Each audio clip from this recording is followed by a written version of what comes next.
I'm Amelia, and today I will be discussing the topic of wearing masks and social distancing.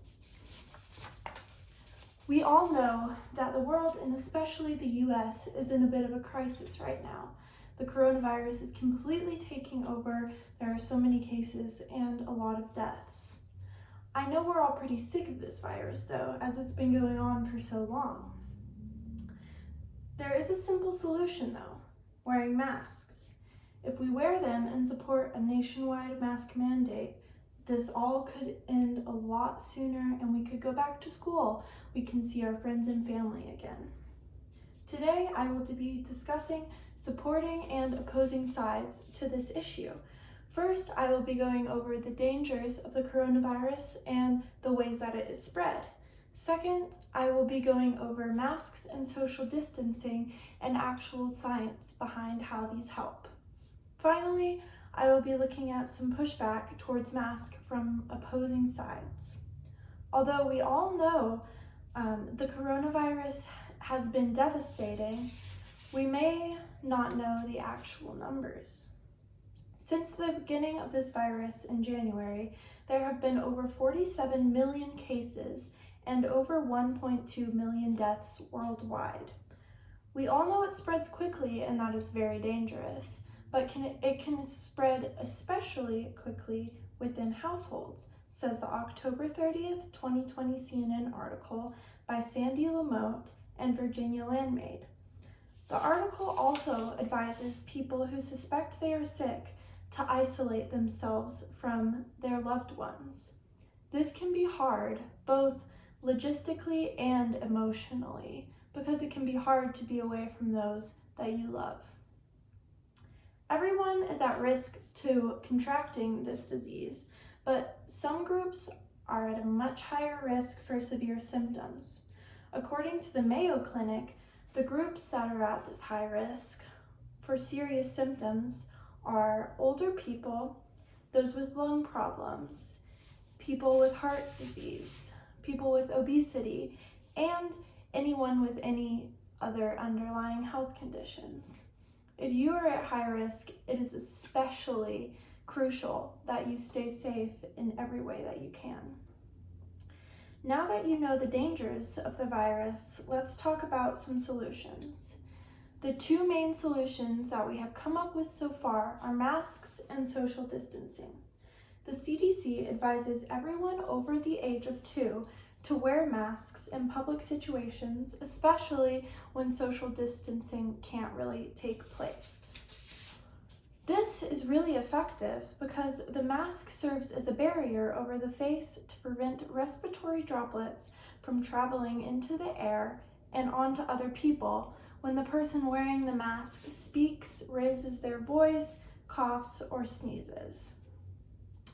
The droplets from this person doing these actions are known to be what spreads the virus the most quickly.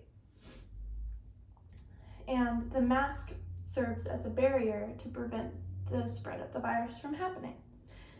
The June 2020 study, titled Association of Countrywide Coronavirus Mortality with Demographics, Testing, and Public Wearing of Masks, done by Christopher Leffler and others, found that countries with government restrictions and social standards for wearing masks had overall lower mortality rates.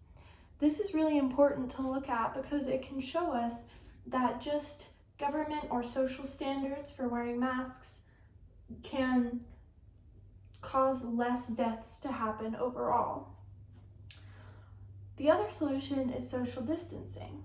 A study by MDs published June 1st, 2020 on The Lancet, titled The Physical Distancing, Face Masks, and Eye Protection to Prevent Person-to-Person Transmission of COVID-19 and Other Diseases, a systemic review and meta-analysis, found that transmission of viruses was lower with physical distancing of 1 meter or more compared with distancing of 1 meter or less.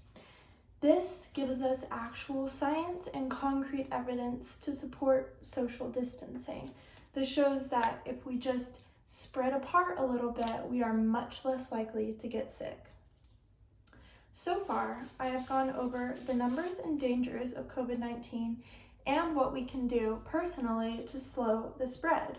Now I will go over why some people might not be complying to these simple solutions. There are a couple reasons. Some people believe that they have the freedom in America, and some don't care about the safety, and some don't think that masks will even help. One common argument is that masks are hard to breathe in, and the person who doesn't want to wear one has a medical condition, saying that they don't need to wear a mask because it's hard for them to breathe. Now, a lot of studies, and just from my own personal experience, I know that masks can be difficult at first, but they're actually pretty easy to get used to. And if you have that medical condition, it's probably even more crucial that you stay home, because the coronavirus is a disease that directly affects your lungs. So if you had a condition that made it hard for you to breathe, it may be better to stay home so you don't get more severe symptoms. Now, the argument of a free country is a little bit inconsiderate and has a bit of a flawed logic behind it. Because many aspects of our daily lives are socially or legally enforced. For example, the clothes that we wear every single day. It would be pretty socially unacceptable to go around with no clothes on, and it can be legally enforced by any business to not allow you service because you are not wearing clothes. In my opinion, masks should be no different. Today, I have attempted to persuade you all to wear a mask. I have talked about how COVID has devastated the world.